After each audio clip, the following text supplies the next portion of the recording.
What's up everyone and welcome to another video on the Ashen Chevalier. We'll be joining Rean and Class 7 in the finale of Charles of Cold Steel 2, aptly named Forward Relentlessly, where, well, let's find out, shall we? Into the pits of Gehenna.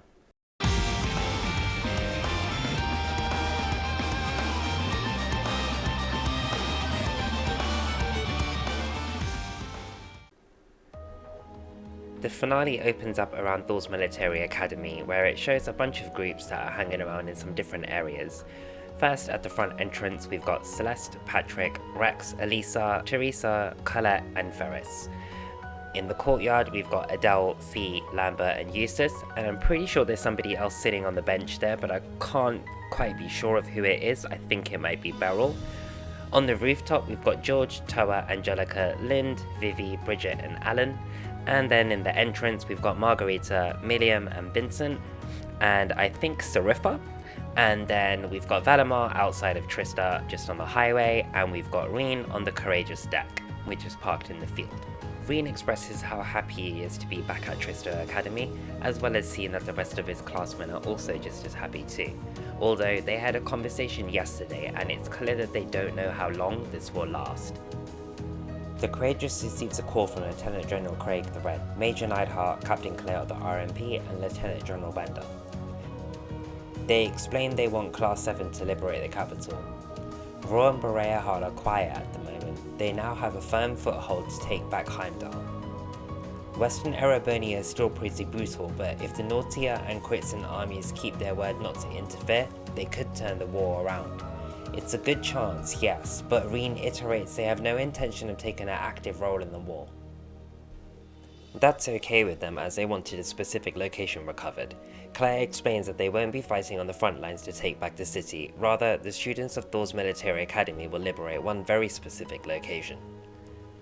Captain Lecter Arundel from the Intelligence Division joins at this point, back from Crossbow after resolving his pressing problem. Sarah asks what the pressing problem was, and Lecter casually tells them that the Azure Tree is gone. President Cray has been arrested, and things are beginning to calm down now in Crossbow. Despite Crossbow not being a threat anymore, however, new dangers are on the horizon.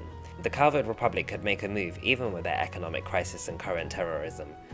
The place to be liberated is the Corel Imperial Villa, where His Imperial Majesty and the rest of Princess Alfin's family are likely imprisoned, alongside Lady Elise Schwarzer and Imperial Governor Regnitz. Class 7 agree that it is their responsibility as they aim to help anyone related to Thor's military academy. Princess Alfin makes her request legitimate and planning begins. Back to the present time, Rean is approached by Celine on the deck. Rean explains that it's suddenly registering how much the academy really means to him, and Celine suggests that he makes the most of this time. With Vita and Ouroboros involved, the worst of the war is yet to come, and he wouldn't want to face Crow weighed down with regrets. Rean wonders if Celine is worried about him. Though she acts grumpy most of the time, she is pretty considerate of everyone. He goes in for some pats, to which Celine tells him that he shouldn't go around being nice to every girl he runs into. Try treating someone special for once. The only correct special someone is Emma, obviously, but first we visit Valimar just outside of Trista. Valimar appears to be getting some more of his memories back. Rean isn't all that surprised when he mentions that he went to sleep 250 years, 128 days ago. His previous awakener was a man named Drykel's Raise Anna. Rean resonated with the memories within the proving grounds. Drykel's had also visited the spirit shrines to obtain the same ore to forge his weapon and advanced upon the same capital. There with his many allies, he laid the war to rest in one final confrontation. Rean comments that it's eerie how their paths are so similar and that he lacks the confidence that they are doing as good as the job as before. He asks what kind of man Drykel's was. Valimar tells him he was open-minded, composed and driven, full of bravery and daring, in some ways an enigma, yet for those he met he was ever kind and merciful. His stature measured the same as his dignity, still at times you could see a childlike glimmer in his eyes. Rean is concerned that he may never be anything like his predecessor. Valimar reminds him there is little meaning in striving to be something that you are not. Drykel's played to his strengths, Rean should play to his. Watching over him, he can see that he has attracted his own supporters, like Drykel's before him. Rean should take pride in those who would become his sword, for not even kings can even buy the loyalty that he has earned. The next day, Valimar gets his new Tachi thanks to George, Professor Schmidt, and Instructor Makarov, another previous student of Schmidt's. Following this, everyone gathers in the backyard, teachers and students alike.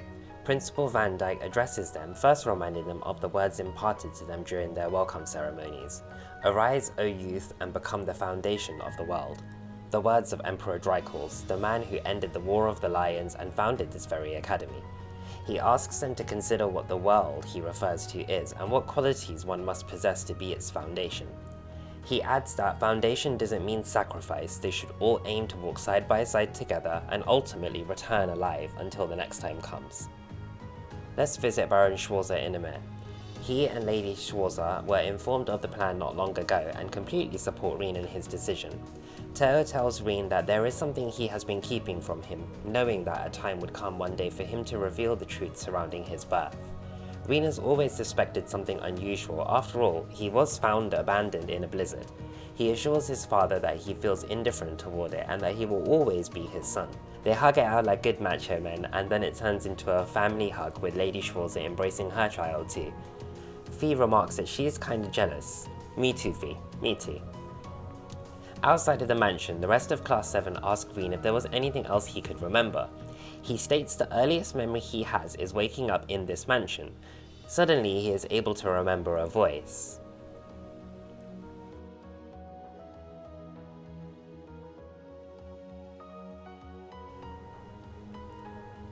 Daydreaming away, they ask Rean if something is wrong. He shrugs it off as nothing. Later that day, the operation begins. Over at the capital, Craig the Red and Nightheart are met by Bardius, and on the other side, Zex is met by Aurelia. Soon the battle begins as the people of Heimdall feel unrest and the Courageous zips through the sky towards Corel Imperial Villa. As they arrive, they take in the beautiful view that is the villa. Splitting into two groups, Group A advances towards the villa, Group B will watch the situation in front and secure the area. As they make their way to the villa doors, they are forced to subdue several soldiers. Once inside, they are able to find where the Imperial family and Elise are being held. Outside, they recover the Goldia key, which helps them access the third floor where the Imperial family, Elise, and Governor Regnance are being held. Finally reaching them, they are approached by Altina, the Black Rabbit, and a couple of archaisms. After disposing of them, Altina retreats to a higher platform, out of reach, and Rean is finally able to reunite with his sister Elise. Group B eventually make their way up, and Emperor Eugen III thanks them for the rescue. They all wonder where Crown Prince Cedric is when Altina tells them that he has been taken by Duke Cayenne to complete a ritual shortly. Class 7 attempt to prevent Altina from escaping, but she doesn't know anything further about the ritual, just that they are too late to stop it from taking place. Just how soon is this ritual? What's going on? Oh, this is like back in the classroom. Where's it coming from? I think it's from above us. No. This can't be happening. Emma? What's wrong, Emma? This song is the Hexen clan's most strictly forbidden incantation. A song to summon the Vermillion despair from the deepest darkness. Lucifin lead. The scene switches to Vita aboard the Pantagruel deck, carrying out the ritual. Rufus is beside her and doesn't have much to say about the dark energy pouring out of our Flame Palace. Beneath Heimdall, Duke Cayenne says he will grant his ancestors' ambition in his place, cursing the Emperor for halting it 250 years ago. Crow apologizes to the prince, hoping that he can bear it for a little longer.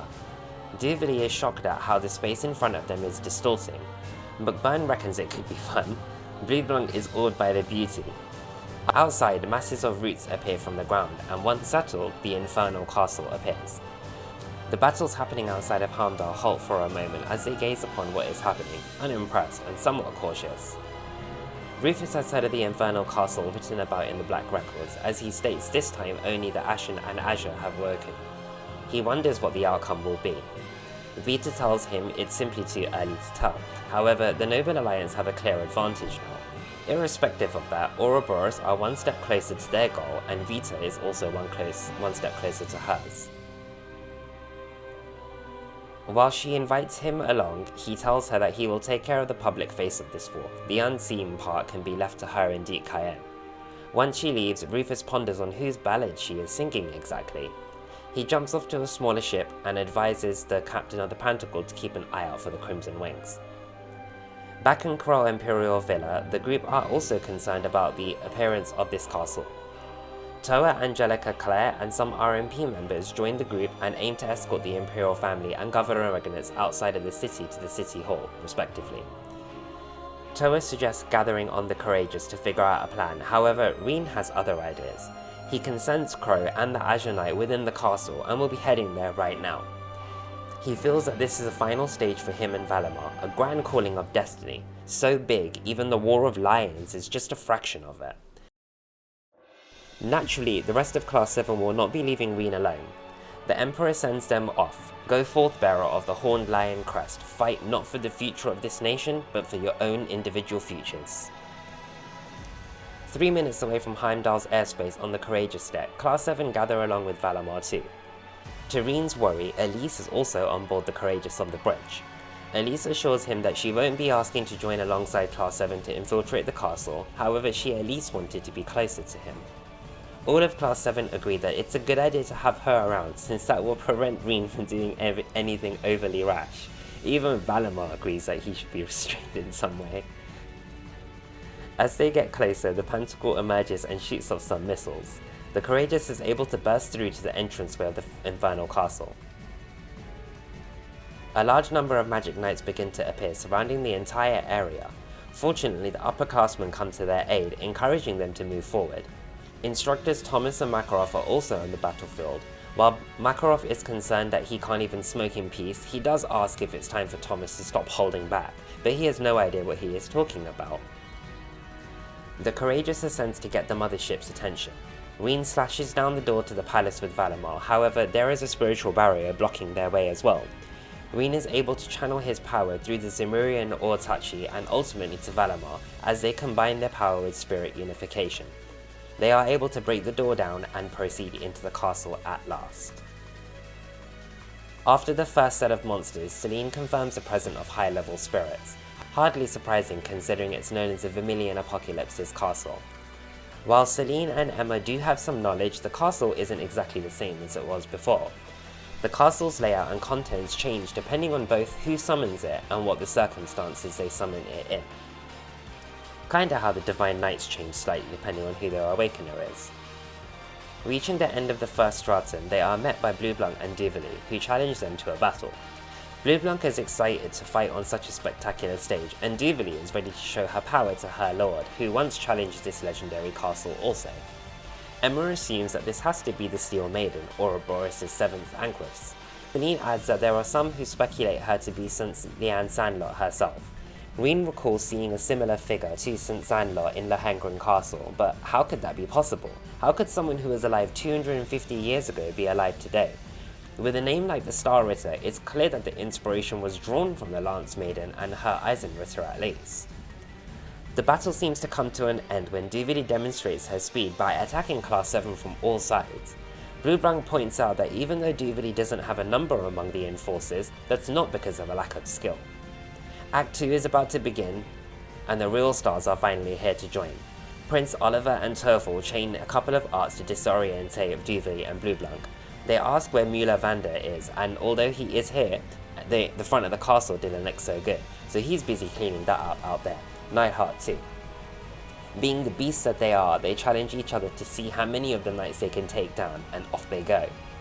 Back inside the castle, Oliver and Toval tell Class VII to get on the elevator, whilst the two distinguished arts users take on Duvally and Blueblanc. Approaching the final door on the second stratum, they notice a symbol painted on it. Fee believes it may be a sign that a battle will take place. On the other side, they find Zeno and Leo, who are surprised they made it here so soon. Fee is ready for the battle that will ensue. She wants to know what happened a year ago, why they left her behind after the boss died, where the others are, and what they're doing now. Today, she will get those answers. Zeno and Leo agree that she deserves some sort of reward for making it this far. They tell her that the reason she was left behind was because it was the boss's will. Before he went to settle things with the Red Constellation's war god, he gave them a message. If he was to die in battle, they should get Fi out of the Corps once and for all. The boss was opposed to her being an active part of the Corps from the start. Leo thinks the boss thought it was a good time to stop her from remaining a part of it any longer. Zeno adds that he also figured out the guild got wind of his duel, so they were to make sure Purple Lightning would find Fi and take her in.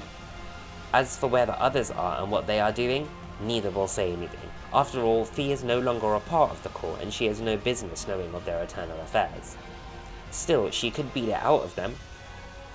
Before Class 7, Fi always had to rely on others to protect her. It was only because of the boss that she survived after wandering battlefields with nowhere to go. Even her time during the Corps, she only lived because of the things that they both taught her, and even after they left her behind, it was Sarah that rescued her. She could have very easily lost her way, but over the last year she has been able to change that. Now she can stand on her own 2 feet. She is someone capable of protecting the family she treasures instead of hopelessly being protected by them. When she was separated from everyone else, she was able to fight and find her way and take them back again. Fi isn't the girl they knew anymore. No longer a child who can't do anything alone, who can't decide anything for herself. If it's to protect what she cares about, she will thrive every day to get stronger and stronger. Not because becoming stronger to earn what you want is the way of the Jaeger, but that's Fi's individual way.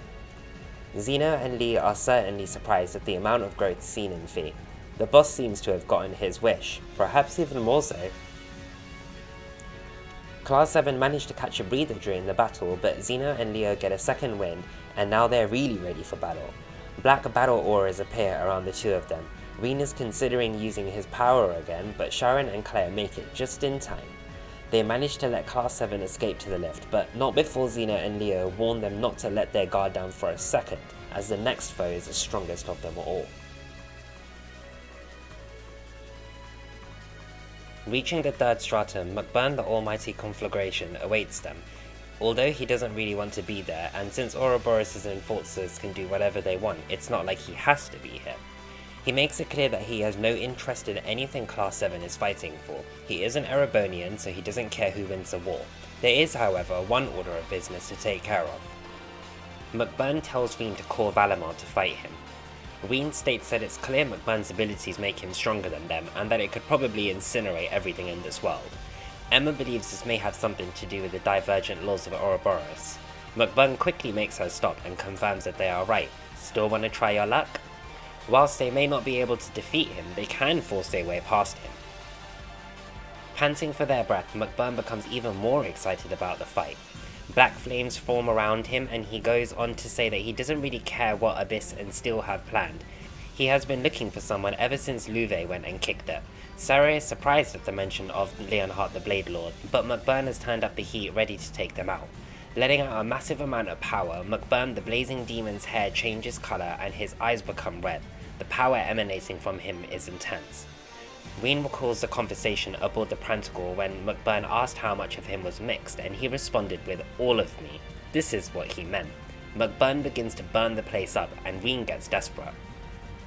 Viscount Arce charges in with a Shining Phoenix slash and manages to get McBurn down for a short period. Sarah thinks she's in love. I mean, she thanks him for coming. She did both, to be honest. McBurn makes it clear no matter how skilled the Viscount may be, his sword is not going to be enough to defeat him. He proceeds to summon a sword from a higher plane, but wait, that sword shouldn't be able to exist in this world. McBurn explains that it's called the demonic sword Angbar, paired with the sword Kernvitzer, which Louve used way back when, but since they go so well together, it ends up looking more like this. The sword changes to a black background, and purple-red shades form a pattern across the hilt and the blade, emanating the same black flames. McBurn challenges Viscount Arce, telling him that he has no chance of defeating him with his power. The Viscount wields the Galan Shal, advising McBurn that power is an extension of oneself, and what is a sword if not power wrought in steel? Yes, the power McBurn wields far surpasses what the Viscount is capable of, however, ultimately, it's not the might of one's blade, but will and strength of the spirit that decide the battle. The fight goes on, and Class 7 make a break for their elevator to the final floor of the Infernal Castle. Finally arriving at the Vermillion throne, Crow and Vita stand waiting. Crow commends them on their newfound strength, and Rean explains that they are also here on behalf of Angelica, Toa, and George, and they will bring him back. Crow tells them after everything that's happened, it's just not gonna happen. Vita chimes in though, stating that may not be true. Those confronted with impossible odds can choose to react in one of two ways: abandon hope and accept a pitiful fate, or cling to that hope and forge ahead, overcoming any and all that life throws their way. This is what it means to dream. Class 7 agree. Perhaps it was because of their youth and naivety that allowed them to come this far, and without losing a single member along the way, carrying their hopes with them too. That's pretty amazing, isn't it? It must stand for something. Besides, Eustace and Milliam agree that their backgrounds are a little strange or difficult too, so it's not like Crow is a special snowflake in comparison to them. So what does Crow really want? Sarah reminds him that he made a big mistake getting wrapped up with a bunch of softies like Class 7. Crow knows that they will probably haunt him to the end of the earth. Duke Cayenne has had enough of the display of innocence by this point. Class 7 now notice Crown Prince Cedric, blindfolded, and Testarossa behind him. It's noted to have been sealed away under the capital a long time ago, and was responsible for countless calamities, often referred to as the demon which wields 1,000 weapons. Celine confirms it was indeed Drycles, the Lionheart, and the Lance Maiden who sealed it away. Duke Cayenne goes on that the only ones capable of rousing it from its slumber are descendants of the Arna bloodline. He explains that he has a dream, one which his ancestors could not reach in their lifetime, but one which he will make a reality in his place. Emperor Orthoros Vaisei Arna, born to the first of the Emperor's secondary wives, the daughter of a duke. He occupied Heimdall at the time of the War of Lions, but fell to Drycles and became known as the False Emperor, Cayenne being of the same bloodline. Not knowing the Cayenne family were descendants of the False Emperor isn't surprising, as the truth was buried when the war came to a close. Perhaps it was Emperor Drycles' way of avoiding any further conflict among the nobles. Not one day went by where his family could forget the humiliation, and so he has dreamed of a future where he would take back the Vermillion Knight, and this infernal castle, and the proofs of ownership over the city that Emperor Orthoros had disgracefully stripped away from him. The Duke continues that the Chancellor's death was desirable, the Society's Diva provided invaluable assistance, the Imperial Liberation Front proved to be a serviceable pawns, the Azure Awakener managed to awaken his knight. The timing was perfect, only a fool would watch this moment pass. Although he wanted to pilot the Vermillion Knight himself, but only those of direct descent are capable of doing so. Still, everything is in place. Cayenne is able to finally fulfill his ambitions and his dream. Rean finally speaks up and makes it clear to Cayenne that they don't care about his ambitions. They have their own promises and ambitions to see through. They promised Princess Alfin and Prince Oliver that they would rescue their brother from his clutches. If that involves putting a stop to his dreams, then that's exactly what they'll do. The first fight is Crow and Vita versus Class 7. After that battle, it's Divine Knight's time. Rean summons Valimar and Crow boards Ordine too. Rean feels indecisive and Crow calls him out on it. Regardless of whether he wins or loses, this is the end. It will never be the same between the two of them again. Crow yells at him to stop being so spoiled. The future he wants will only happen if he makes the most of the present. Whatever happened to dragging him back to the academy and forcing him to graduate? Finally snapping out of it, Rean puts everything on the line to surpass Crow and nothing else. This is the decisive collision. After a long grueling fight, Rean is just about able to disarm Crow and Ordine. The others run over and Rean thanks them for believing in him. Milliam wonders where he got all his cheesy lines from, and Eustace joins in to mock him as well. We'll fight until our souls burn out. Machias wonders if he's ever considered reading the atmosphere. Crow is like, it's got nothing to do with our classmates, and then goes off and pulls Arcus links with perfect timing mid-battle. Rean comments that it's like all their feelings became a part of him, his classmates, Valimar's, and even Crow's. Sarah says, form is emptiness, emptiness is form. I find significance in this as it becomes something Rean uses in his S-Cross in future games to come. She continues that Rean reached a point where he can feel others as a part of himself, but Rean felt something different. It felt like a dream. He just did it without thinking and isn't sure if it's something he could do again. The rest of the group agree that they all have a long way to go. Crow lets out a big laugh and tells Rean it's pretty clear that he beat him fair and square, beyond a shadow of a doubt. He apologizes for letting Vita down after all the support she provided. True, this wasn't what she had in mind, but she is perfectly content with happy endings. Duke Cayenne pipes up once again and demands to know what Vita means. Is this all that she will do? She advises him that from the beginning, the Society's objective was to prepare this stage for its participants. She already told him that she had no interest in anything other than the battle between Azure and Ashen. He takes things into his own hands, heading toward the Crown Prince and the Vermillion Apocalypse. He awakens him, grabbing him by the chin and telling him the time has come to rule with force. Let the ancient Arnar blood course feverishly through your veins. Lifting him up from his chair, the Duke pushes the Crown Prince into the Vermillion Apocalypse, despite his attempts to resist. Power surges all around Testarossa, enveloping all of Heimdall, and soon the Vermillion Apocalypse arises. Soldiers begin to collapse to the ground under this pressure, Magic Knights too. Adele comments that it's as if something is being taken away from them, but they can't tell what that is. Instructor Makarov seems to think Instructor Thomas knows of some way to deal with this. Thomas tells him to look elsewhere, but maybe this isn't the time to be feigning ignorance. He reveals that the red spirit veins around them are meant to siphon mana. Staying vigilant and focusing their energy should help to mitigate the effects to some extent. Neidhart and Mueller ensure that everyone receives the instructions and they brace themselves. During this time, the mana gathering around the castle begins to form Vermilion wings.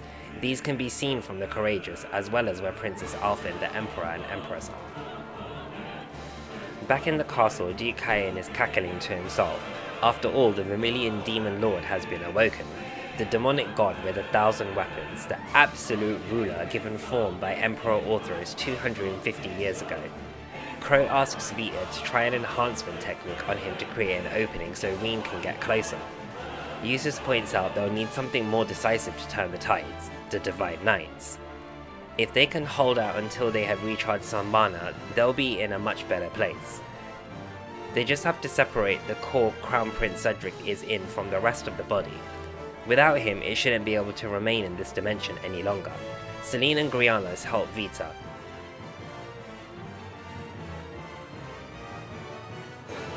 After a few bouts, the Divine Knights recover their mana, and a final fight begins between Valimar and Ordine versus Testarossa. They manage to create a crack where the core is. Crow will clear a path, Rean will focus on rescuing the Crown Prince. Testarossa launches another attack and Crow uses his saber to deflect the onslaught. Testarossa manages to pierce Ordine through the core using his tail underground though. Crown shrugs it off and tells Rean to keep moving forward. He's the only one that can rescue the Crown Prince now. Rean unleashes the 8 leaves, 1 blade, 7th form, in light and domination. As its core is torn out, the Testarossa manifest explodes and disappears. The core is released and Crown Prince Cedric is freed, in between consciousness though. Vita can't believe how wrong this has gone and can't imagine the Grand Master will be very pleased with her. The Grand Master is Ouroboros' leader, that only absolute figure to the Anguis. The supreme existence carrying out the Orpheus' final plan, who will guide the souls of all. Emma concludes that's the reason she broke the taboo and left their home 7 years ago. She became a guide for the second part of the Grand Master's plan, the Phantasmal Blaze plan. A plan to use the Hollow Phantasm in Crossbell to awaken the blaze in the Empire.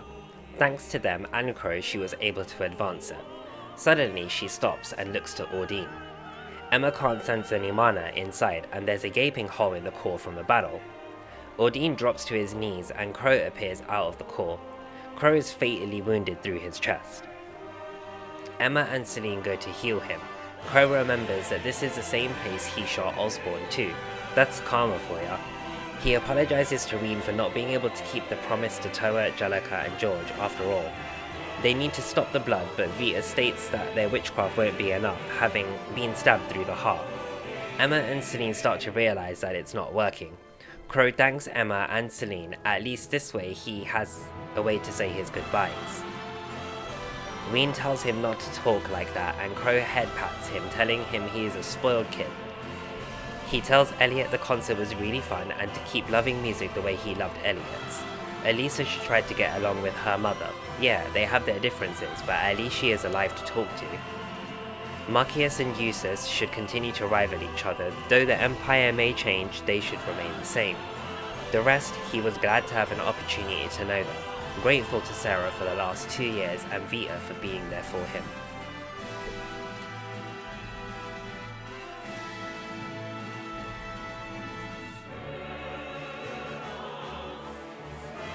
While the group tried to deal with Crow's passing, Duke Cayenne has had enough of their sentimental drivel, holding a blade at the Crown Prince's neck. He laments at losing the Azure Chevalier at a time like this, as well as the witch being useless along with her society. Vita threatens the Duke to release the Crown Prince, manifesting some of her witch power, which does scare him, but... Your part in this is over, witch.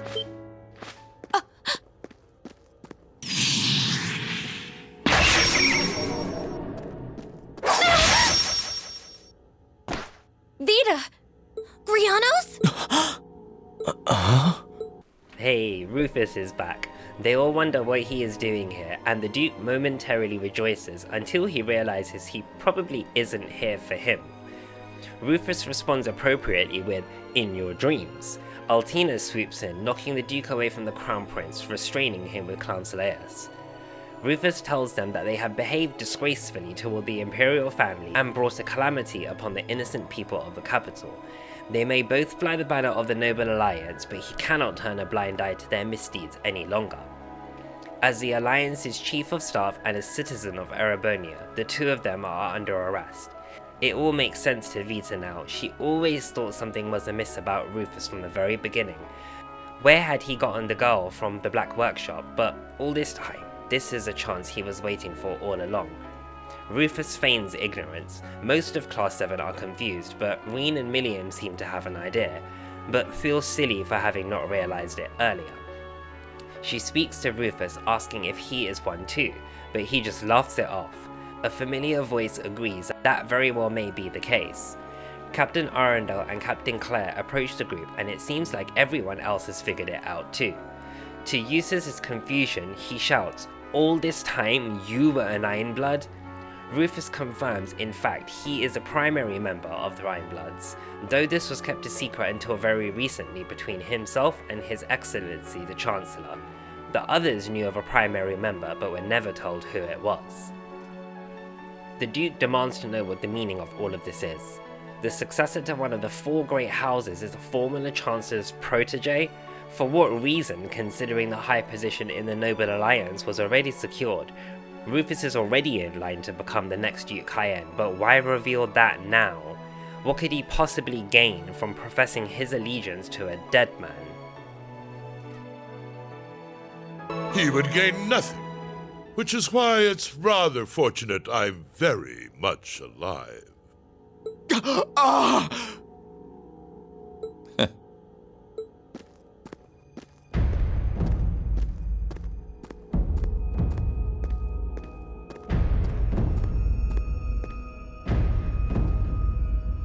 No! No way. Impossible.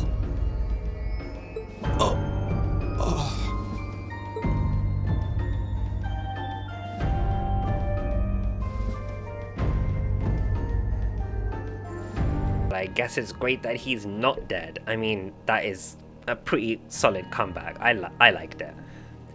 After greeting everybody briefly, the Duke asks how he could still be alive.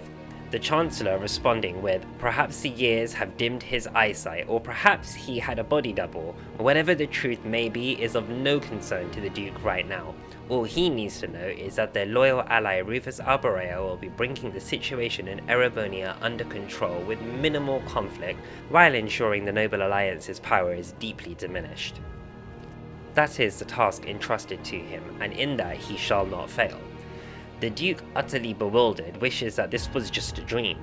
Vita adds, as obsessed as Crow was with making it happen, she always had a feeling he wasn't dead. Did you really now? The Chancellor responds. Vita tells him that he made it quite clear that he wasn't someone to be underestimated from the situation in Labal. She seems to be referring to the steam tanks and dealing with the aftermath of the Hummel incident, but to take a branch of the 13 factories under his control is something Vita wasn't able to predict. What exactly is his plan? The Chancellor states that he will be taking over the Phantasmal Blaze plan. The first order of business will be sorting out the mess created in Crossbow.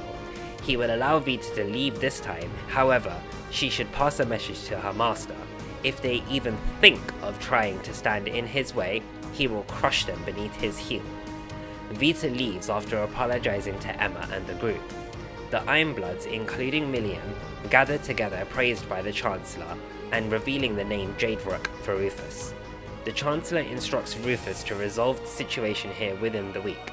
Once completed, he will move forward with the occupation of Crossbow. Rean, still relatively quiet, eventually storms up to the Chancellor, grabbing him by the collar, screaming why he is still alive when Crow shot him through the chest. In the end, it seems that he couldn't avenge his grandfather after all.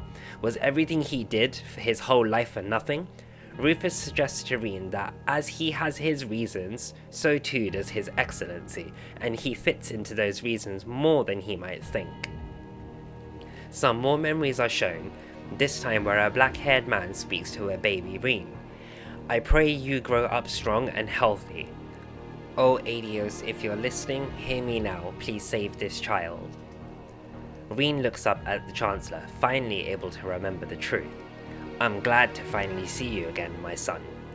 The Chancellor commends him on growing into a fine young man. Indeed, the Empire will soon know of the Ashen Chevalier, the hero whose brave deeds allowed us to reclaim the capital. Who better to assist him than a national hero? The scene fades and the ending movie plays. Whew. So much has been divulged in a short period of time, and I know these games may get a little confusing considering so much happens across multiple games, but at some point I want to do an overall story of each arc within a single video, like one for each set of games. Not sure how long that would be exactly, nor when I'll get them out, but is that something that sounds like a good idea? Anyway, thanks for all the support, I'll see you guys on the next one. I hope you all have a beautiful day or night wherever you are, and don't forget to continue moving forward relentlessly without looking back. Peace.